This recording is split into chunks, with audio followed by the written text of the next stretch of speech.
ओम शांति।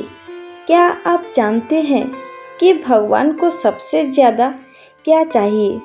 वैसे तो हम भगवान को बहुत सारे चीज़ चढ़ाते हैं, बहुत सारे फूल चढ़ाते हैं, फल चढ़ाते हैं, बहुत सारा चढ़ावा भी चढ़ाते हैं। लेकिन जो चीज़ के भगवान सबसे ज़्यादा भूखे हैं वो है आपकी भाव। आपकी भावना क्या है?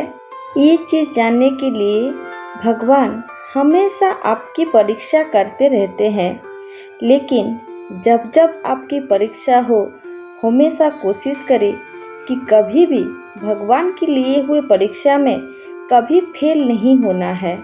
तो आज हम इस वीडियो के माध्यम से जानेंगे कि भगवान जी कब कब हमारे परीक्षा लेते हैं और उसे हम कैसे नहीं फेल हों, क्योंकि भगवान की परीक्षा में जो पास हो जाए उसे जैसे ज़िंदगी में सब कुछ मिल जाएगा। आइए इसको एक कहानी के माध्यम से समझते हैं। कहानी ऐसी है कि एक गांव में एक झोपड़ी में एक पति पत्नी रहा करते थे। पति पत्नी बहुत धार्मिक थे। इस कलयुग में भी वो धर्म के राहों को छोड़ते नहीं थे। जब भी वो आप उनको देखेंगे तो हमेशा वो पूजा पाठ करते रहते थे, भगवान के नाम जप करते रहते थे। एक दिन पत्नी ने ज़ोर ज़ोर से ओम नमः शिवाय की मंत्र जाप कर रही थी। कैलाश पर्वत में बैठे भगवान शंकर जी और माता पार्वती जी तक उनकी आवाज़ पहुंची। तो शंकर जी पार्वती जी से बोले, देखो देवी, ये आवाज़ कितनी मीठी है। पार्वती जी भी उनको बोले कि हाँ प्रभु, ये आवाज़ बहुत मीठी है। और वो पूछे कि ये आवाज़ जहाँ से आ रही है उनके बारे में ज़रा हमको बताइए। फिर शंकर जी बोले कि ये दोनों पति पत्नी बहुत धार्मिक है। इस कलयुग में वो धर्म की राहों को छोड़ते नहीं हैं। ये जो अभी जो स्त्री है वो अपनी झोपड़ी में अकेली है और हमेशा मेरे नाम जप करती रहती है। वो बेचारे बहुत गरीब है और जो उनके जो पति है वो जमींदार के घर में छोटा मोटा काम करते रहते हैं। फिर उनसे पार्वती जी बोले कि क्या ये धर्म के राहों को कभी नहीं छोड़ते हैं? तो फिर शंकर जी बोले, हाँ, ये धर्म के राहों को कभी नहीं छोड़ते हैं। वो गरीब हो सकते हैं लेकिन अधर्मी नहीं। तब पार्वती जी बोले कि क्या हम उनके एक परीक्षा ले सकते हैं? तो शंकर जी बोले, हाँ ज़रूर, तुम उनकी परीक्षा ले सकती हो। तो माता पार्वती एक बूढ़ी की रूप धारण करती है और उनके साथ एक छोटे बच्चे को भी साथ में रखते हैं। उधर क्या होता है, जो आदमी होता है वो जहाँ पे काम करता हुआ आता है वो वहाँ से उसी दिन लौटने वाला होता है। लेकिन लौटने से पहले वो अपने पत्नी को एक चिट्ठी लिखता है। चिट्ठी में लिखता है कि मैं अभी लौट रहा हूँ और मेरे साथ जमींदार का दिया हुआ धन भी है। शायद इससे हमारा गरीबी ही दूर हो जाए। मैं तुमको बहुत याद करता हूँ। जब तक ये चिट्ठी तुम्हारे पास पहुँचेगा शायद मैं आधे रास्ते तक पहुँच भी जाऊँगा। और जमींदार जी ने मेरे काम के ऊपर खुश होकर मुझे एक बहुत बड़ा पद भी दिया है और मैं अभी लौट रहा हूँ। तुम मेरे लिए खाना बनाकर रखना। तुम्हारे खाने की मुझे बहुत याद आ रहा है। ये लिखकर उसने अपने पत्नी को वो चिट्ठी भेज दिया। यहाँ पर जो पत्नी है वो क्या करती है, चिट्ठी उसको मिल जाती है और वो पढ़ती है। पढ़ के बहुत खुश होती है। फिर अपनी पति का मनपसंद खाना बनाने के लिए वो जाके रसोई घर में देखती है। लेकिन रसोई घर में उसको कुछ भी अनाज या कुछ भी नहीं मिलता है जिससे वो अपने पति का मनपसंद खाना बना सके। फिर वो सोचती है कि वो तो अभी आ रहे हैं तो थोड़ा सा मैं अपेक्षा कर लेती हूँ, जब वो आ जाएंगे तो मैं खाना बना लूँगी। ये सोचकर वो बैठ जाती है और वहाँ पर जो आदमी था वो बैलगाड़ी से जमींदार के घर से निकलता है। वो आता रहता है। बैलगाड़ी वाला भैया को बोलता है कि भैया थोड़ा सा जल्दी चलो, मुझे अपने घर में पहुंचना है। बहुत दिन हो गया है, मैं अपनी पत्नी से मिला भी नहीं हूँ। तो वो आता है। रास्ते में कुछ दूर आने के बाद रास्ते में वो क्या देखता है? वो देखता है एक बूढ़ी औरत एक लड़की को जोर जोर से पीट रही थी और उसको बहुत सारा गाली भी दे रही थी। तो वो वहाँ रुक जाता है और पूछता है कि मौसी जी, क्यों ये बच्ची को क्यों मार रही हो? तो फिर वो बूढ़ी मौसी बोलती है, मैं क्या करूं बेटा, मेरे पास खाने के लिए कुछ भी नहीं है और मुझे घर का किराया भी देना है, लेकिन ये है कि कुछ समझती ही नहीं है, मुझे खाना मांग रही है, मैं कहाँ से लाके इसको खाना दूं? तो वो बोलती है कि आप क्या यहाँ अकेले रहते हैं? तो फिर वो बोलती है कि नहीं, मैं यहाँ अकेले नहीं रहती हूँ। तो फिर वो लड़का सोचता है, वो जो आदमी है वो सोचता है कि मेरे पास तो कुछ भी नहीं है इनको देने के लिए। अगर मेरे पास खाना होता तो मैं इनको ज़रूर दे देता, लेकिन मेरे पास तो सिर्फ एक सोने का सिक्का ही है, वो भी ज़मींदार का दिया हुआ, जो मैं सोच रहा था कि इससे हमारी गरीबी मिट जाएगी, पर मैं अब क्या करूं? फिर वो सोचता है कि मैं इसको ये सोने के सिक्का दे दूं। फिर उनके मन में ख्याल आता है कि अगर इनको ये सोने के सिक्का ऐसे ही दे दूं तो इनको शायद बुरा लग सकता है, उनको लगेगा कि भीख जैसा ये है। तो वो फिर पूछता है कि मौसी, आपका नाम क्या है? तो वो बोलती है कि मेरे नाम गौरी है। तो आपका पति कहाँ रहते हैं? तो वो बोलती है कि मेरे पति बहुत दूर रहते हैं, बहुत दूर काम करने के लिए गए हैं। तो फिर वो पूछता है कि उनका नाम क्या है? तो वो बोलती है कि उनका नाम भोला है। फिर वो आदमी अपना दिमाग वहाँ पे यूज करता है और बोलता है कि मौसी, ये मुझे भोला भैया ने ही दिए हुए हैं, वो वहाँ पर काम करके बहुत मेहनत करके आप लोगों के लिए ये भेजे हैं। तो वो बूढ़ी औरत उनसे पूछती है कि वो वहाँ पर ठीक तो है ना? तो ये आदमी बोलता है, हाँ वो वहाँ पर बहुत अच्छे हैं, ये सोने के सिक्के आपके ही हैं, इसको ले जाइए। वो सोने का सिक्का दे देता है और वो बूढ़ी औरत उसको लेके चली जाती है। तो इस परीक्षा के बाद माता पार्वती कैलाश पर्वत लौट जाती हैं। उनको देख के भोलेनाथ पूछते हैं कि देवी, आपने क्या परीक्षा कर लिए? तो वो पार्वती माँ बोले, हाँ स्वामी, मैंने उन लोगों का परीक्षा ले लिया हूँ। तो फिर भोलेनाथ जी प्रश्न करते हैं कि मैंने देवी आपको जो बताया था वो सत्य तो है ना? तो देवी बोलती है कि हाँ स्वामी, आपने जो भी उनके बारे में बताया था वो सारा सत्य है। वो लोग बहुत धार्मिक भी है और दयालु भी है। इतना गरीब होने के बाद भी मुझे सोने के सिक्के देते वक्त उनका कोई भी संकोच ही नहीं था और मैं उनके ऊपर बहुत खुश हूँ। फिर भोलेनाथ जी बोलते हैं कि सोने को जितना तपाया जाता है उनका रंग उतना निखर के आता है। इनका परीक्षा मुझे और एक बार लेना है। अगर इस बार ये परीक्षा में उत्तीर्ण हो गए तो ये असत्य के दुनिया में सत्य की स्थापना हो जाएगी और इनकी मनुष्यता और निखर कर आएगी।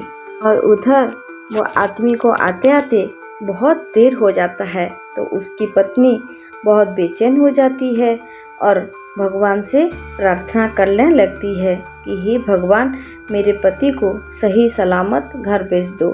उसके कुछ समय बाद ही उसका नाम लेके उसकी पति बाहर पुकारता है। तो ये खुश होकर दौड़ जाती है।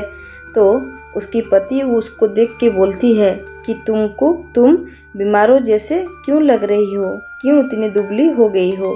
तो वो बोलती है कि आप आ गए हैं ना, और आप बोल रहे थे कि ज़मींदार से आप बहुत धन भी लेके आए हैं, उसी से हम आराम से खाएंगे पिएंगे और आराम से रहेंगे और मैं ठीक भी हो जाऊंगी।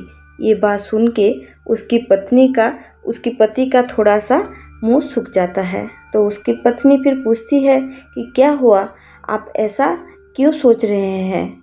तो फिर उसकी पति ने उसकी सारे बात बताती है कि ऐसे ऐसे एक बुढ़िया मौसी मिली थी और उनकी हालत हमसे भी बहुत ख़राब थी, तो मैंने उनको सारा कुछ दे दिया। ये बात सुनकर उसकी पत्नी बोलती है कि आप इस चीज़ से इतना उदास क्यों हो रहे हैं? आप बहुत दयालु हैं, बहुत धार्मिक है। आप क्यों सोच रहे हैं कि मैं घर कुछ भी नहीं लाया हूँ? आप तो बहुत सारे पुण्य कर्म लाए हैं। ये दोनों पत्नी पत्नी उतना बात करते हैं, लेकिन उसकी पति बोलती है सब कुछ तो ठीक है, लेकिन हम अभी खाएंगे क्या और रहेंगे कैसे? तो उसकी पत्नी उसको एक सुझाव देती है कि हमारे घर के सामने जो जो खेत है उसमें आप खेती बाड़ी कीजिए, कुछ उसमें फसल उगाइए। तो उसकी पति को ये सुझाव अच्छा लगता है और वो जाके वहाँ पर गेहूं की खेती लगाती है और दोनों कुछ दिन बाद गेहूं बहुत अच्छे से आती है। और ये सब देख के दोनों बहुत खुशी हो रहे थे कि एक दिन बहुत जोर की बारिश होती है रात में, और उसी बारिश से उनका घर बिल्कुल ख़राब हो जाती है, घर पूरा बह जाती है और उनकी फसल भी उसी से नष्ट हो जाती है। ये चीज़ देख के वो उसकी पति बोलता है कि हे भगवान, आप किस जन्म की परीक्षा ले रहे हैं? हमने ऐसा क्या कर्म किए हैं जो आप हमें इतना दुख दे रहे हैं? और उधर पार्वती माँ भोलेनाथ जी से बोलते हैं कि हे स्वामी, इनकी परीक्षा रहने दीजिए, ये लोग बहुत गरीब है, बेचारे के पास खाने के लिए भी कुछ भी नहीं है, आप और परीक्षा मत लीजिए, मैं इन लोगों की दुख और नहीं देख सकती हूँ। ये सुनकर भोलेनाथ जी बोलते हैं, देखो देवी, जब जीवन में कुछ भी ना हो, सब कुछ समाप्त हो जाओ, फिर भी अगर मनुष्य अपना धर्म और कर्म ना छोड़े तो वो ही उनकी सच्ची मनुष्यता की परिचय है। जब भी आप देखिएगा, जब भी अंधकार जीवन में छा जाए, उसी समय ही सूर्योदय होती है। और यहाँ दोनों पति पत्नी उनका सारा कुछ खो जाने के बाद एक मंदिर के बाहर बैठे रहते हैं और सोचते रहते हैं, हे भोलेनाथ, हमने क्या पाप किए हैं जो आप हमें ऐसे दिन दिखा रहे हैं? उसी समय एक बूढ़ा बाबा उनके सामने गुजरती है और उनकी थैली से बहुत सारे सोने के सिक्का गिर जाते हैं। तो ये देख के वो आदमी वो बूढ़ा बाबा को बहुत बुलाता है कि बाबा, आपके पैसा गिर गया है, लेकिन वो बाबा सुनते नहीं है। फिर उनकी थैली पकड़कर वो उनके पीछे पीछे भागता है और वो बोलता है कि बाबा, ये लीजिए आपके पैसा। ये सुनकर वो बूढ़ा बाबा उसको बहुत आशीर्वाद देते हैं और बोलते हैं कि ये मेरे जीवन की सारी कमाई है, तुम्हें देखकर लग रहा है कि तुम बहुत गरीब हो, फिर भी ऐसे सोने के सिक्के को देख के भी तुम्हें कोई लालच नहीं आया। इस कलयुग में भी ऐसे लोग हैं, ये देखकर मुझे बहुत खुशी हुआ। तुमको बहुत सारा मेरे आशीर्वाद है, तुम्हारे दुख के दिन जल्द ही समाप्त हो जाएंगे। इसके बाद दोनों पति पत्नी अपने टूटे फूटे झोपड़ी में लौट जाते हैं, लेकिन उनके पास खाने के लिए भी कुछ भी नहीं होता है।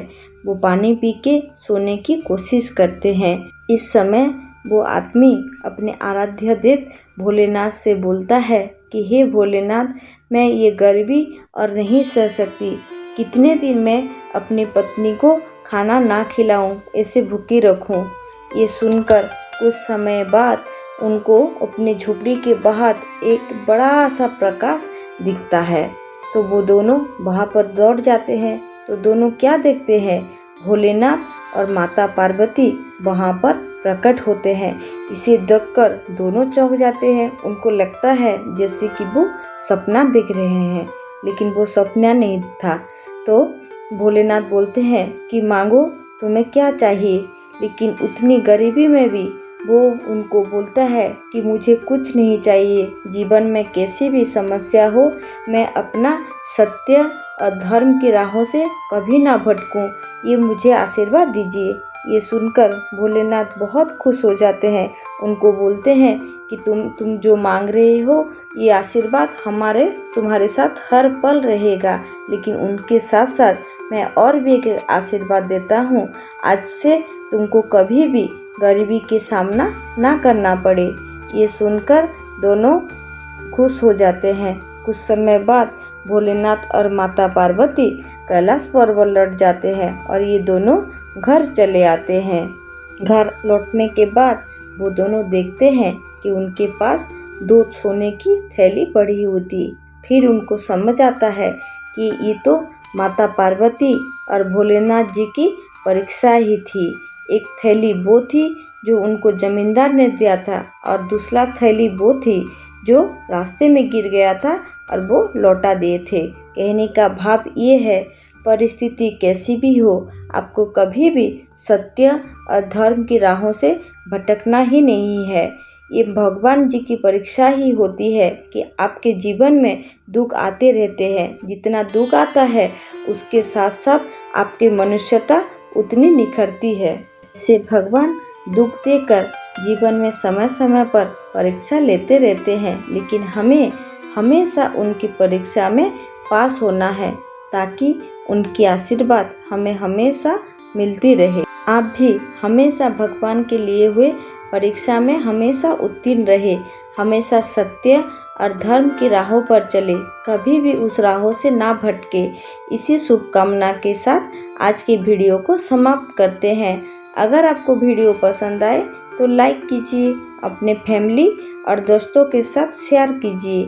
जो लोग चैनल में नए हैं चैनल को ज़रूर सब्सक्राइब करिए और हमारा कहानी आपको कैसा लगा कमेंट में ज़रूर बताइए और मेरे शिव बाबा को भी ज़रूर याद करिए।